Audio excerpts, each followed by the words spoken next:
용서해야만 천국에 갈 수 있는 것인가요? 가장 기본적인 것에서 시작해서 가장 어려운 것으로 끝날 것입니다. 그런데 현실적으로 용서하는 것을 가장 어려워하는 분들이 많이 계신 것 같아요. 하지만 그래서는 안 되거든요. 이게 가장 기본적인 것입니다. 사랑하는 여러분, 성경이 용서와 우리의 구원의 연관성에 대해 뭐라고 말하고 있는지 자세히 들어보시기 바랍니다. 마태복음 6장 14절과 15절이죠. 너희가 사람의 잘못을 용서하면 너희 하늘 아버지께서도 너희 잘못을 용서하시려니와 너희가 사람의 잘못을 용서하지 아니하면 너희 아버지께서도 너희 잘못을 용서하지 아니하시리라. 또 마태복음 11장 25절입니다.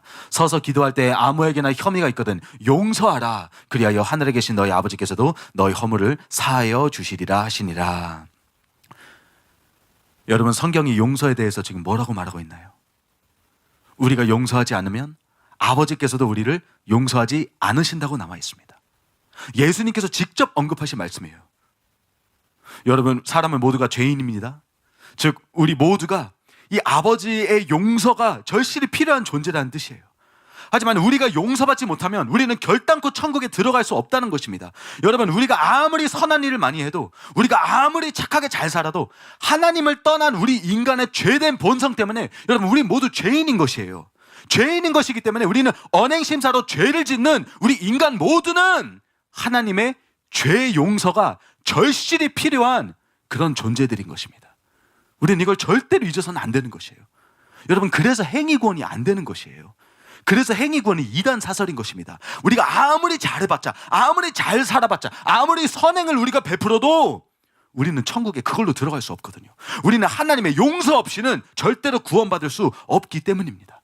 이 살인자가 아무리 깨끗이 씻어도 자신의 살인죄를 없앨 수 없는 것처럼, 아무리 착한 일을 많이 해도 물론 형을 줄일 수는 있어도 그 죄를 없앨 수 없는 것처럼, 여러분, 우리 모두는 기적적인 사면이 있지 않는 한 형벌을 피할 수 없는 죄인, 우린 그런 존재라는 것입니다.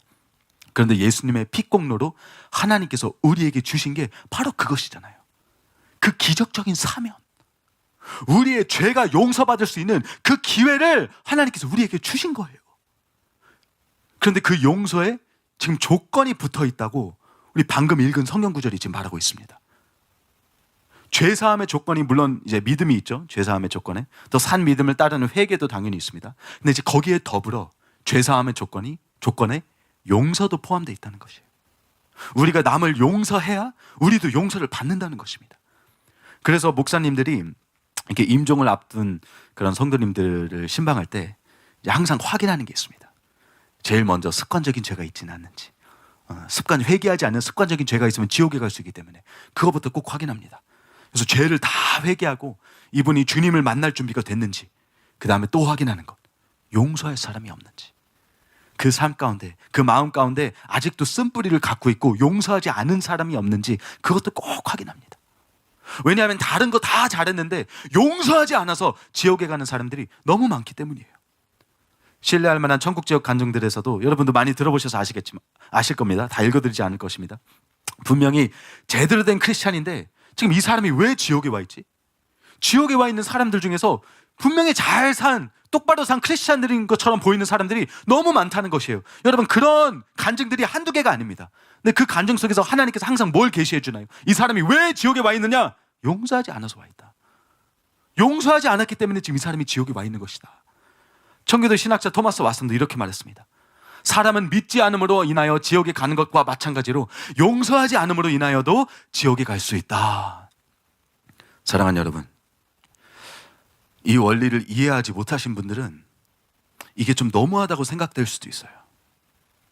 이게 좀 형벌이 너무 심하지 않나? 사람하고 하나님이 같지 않은데 어떻게 우리가 용서하지 않는다고 하나님이 우리를 용서하지 않을 수가 있나? 그건 말이 되나? 오히려 이게 이해가 안 되시는 분들은, 표현이 조금 죄송하지만 치사하다고 보일 수도 있습니다. 그렇죠? 하나님 이거 너무 치사하신 것 아닌가? 아니, 내가 용서 안 했다고 해서 너 안 했어? 나도 너 용서 안 할 거야. 여러분, 이렇게 생각하면 좀 치사해 보일 수도 있어요. 이해가 안 될 수도 있습니다. 하지만 그렇지 않습니다. 여러분, 우리 하나님께서 얼마나 자비롭고 사랑이 넘치시는 분이신데요. 얼마나 우리를 구원하기를 원하시는 분, 그 누구보다도 우리가 지옥에 가기를 원치 않으시고 우리가 천국에 가기를 간절히 바라는 분이신데, 여러분, 그런 이유로 사람을 지옥에 보내시겠습니까? 절대로 아닙니다. 용서하지 않는 사람이 구원받지 못하는 이유는 그가 복음을 제대로 안 믿고 있기 때문이에요. 복음. 예수님이 우리를 위해서 행하신 그 좋은 소식, 굿뉴스, 유앙겔리온, 그게 복음입니다. 예수님께서 행하신 그 일을 지금 제대로 안 믿고 있으니까, 그 사람은 예수님을 지금 제대로 안 믿고 있으니까, 그러니까 지옥에 가는 게 당연한 거가 되지 않겠습니까? 그걸 보여주는 게 마태복음 18장에 나오는 10,000달란트를 탕감받은 어리석은 종에 대한 비유입니다. 여러분들 잘 아시죠? 거기서 한 종이 주인에게 10,000달란트를 빚진 것을 우리는 성경을 통해서 볼 수 있습니다. 여러분, 지난 시간에 1달란트가 얼마라고 말씀드렸죠? 대략 8억. 뭐 정확한 금액은 아니지만 그냥 우리가 이해하기 위해서. 여러분, 1달란트가 8억인데 곱하기 만 하면 얼마일까요? 8조. 8조를 빚진 겁니다, 지금 이 비유 속에서. 정확한 금액이 중요한 것이 아니라 한마디로 한 사람이 도저히 갚을 수 없는 금액이라는 것이에요. 이거는 그냥 갚기에는 불가능하다는 것입니다. 그런데 여러분, 계속 읽다 보면 지금 그 종의 주인인 임금은 그 빚을 완전히 탕감시켜 준 겁니다. 안 갚아도 된다. 됐다. 여러분, 그게 복음입니다. 이게 복음이에요. 그 탕감이 복음인 것이에요. 여러분, 저와 여러분이 도저히 우리의 힘과 노력으로 갚을 수 없는 그 죄의 빚을 예수님이 대신 갚아주신 거잖아요. 예수님이 대신 그 대가를 지불하시고 그 짐을 짊어주셔서 우리 대신해서 십자가에 못 박혀 돌아가신 것. 사랑하는 여러분, 그게 복음이지 않습니까? 내 죄를 대신 감당하셔서 당신의 피로 그걸 다 지불하신 것. 사랑하는 여러분, 저와 여러분이 그 10,000달란트를 용서받은 그 종인 것이에요. 할렐루야죠, 여러분. 이게 바로 그 기쁜 소식, 좋은 소식, 복음인 것입니다. 그런데 여러분, 비유 속에 있는 그 종은 자신은 그 말도 안 되는 큰 빚을 탕감받았으면서도 자신에게 100다나리온, 한 3개월의 월급이라고 합니다. 본인이 탕감받은 것에 60만 불의 1도 안 되는 금액을 받기 위해서 다른 사람을 옥에다가 가둬넣는 만행을 저지르는 거예요. 그 돈을 받으려고. 그걸 보고 임금이 화가 나서 너는 네가 탕감받는 걸 모르고 있구나. 너도 10,000달란트 다 갚을 때까지 옥에서 나오지 말아라 하고 가둬버립니다. 복음을 모르는 것이에요. 자신이 얼마나 큰 걸 받았는지 모르니까, 그러니까 그런 만행을 저지른 것입니다. 사랑하는 여러분, 용서하지 않는 사람은요, 죄송하지만 복음을 모르는 사람입니다. 그러니까 지옥불에 떨어지기까지 하는 것이에요. 그 순간만큼은, 그 부분에서만큼은 복음을 모르는 것이에요. 지식적으로는 알겠죠. 어느 정도는 공감하겠죠. 어느 정도로 예수님 믿겠죠. 하지만 그 부분만큼은 내가 얼마나 큰 용서를 받았는지에 대한 그 부분은, 그 복음의 핵심적인 부분은 모르는 것입니다. 그러니까 남을 용서를 못하는 것이에요. 안 하는 것이에요. 사랑하는 여러분, 너무한 형벌이 아닌 것이에요. 치사한 형벌이 아닙니다. 너무나도 당연하고 마땅한 것이에요. 교회 아무리 열심히 다녀도, 아무리 잘 살아도, 심지어 아무리 성경대로 죄 안 짓고 살아도 남을 용서하지 않는다는 것은 내가 예수님의 피로 얼마나 큰 용서를 받았는지 모르는 것이기 때문에 그 사람은 결단코 구원을 받을 수 없는 것입니다. 사랑하는 여러분, 여러분은 용서하셨습니까? 여러분에게 잘못한 사람들을 전부 다 용서하셨습니까? 이게 말처럼 쉽지 않아요. 그렇죠? 여러분, 용서하는 거 어렵습니다. 쉽지 않은 거 압니다. 제가 성도님들 보고 용서하셔야 된다 그러면 돌아오는 레퍼토리가 있어요. 항상 똑같습니다.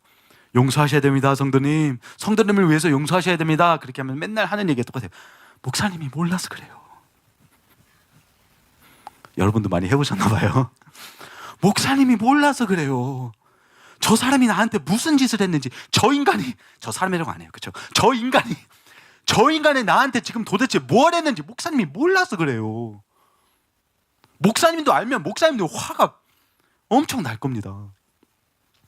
맞아요, 여러분. 모릅니다. 상관없어요. 그 사람이 아무리 큰 잘못을 저질렀다 해도, 나한테 아무리 큰 손해를 끼쳤다 해도 내가 탕감받은 빚에는 비교할 수 없는 것입니다. 그걸 아는 사람이 구원받은 사람인 것이에요. 그걸 아는 사람이 십자가의 가치를 아는 사람인 것입니다. 그래서 우리는 반드시 용서해야 될 줄로 여러분 모두 믿으시기 바랍니다.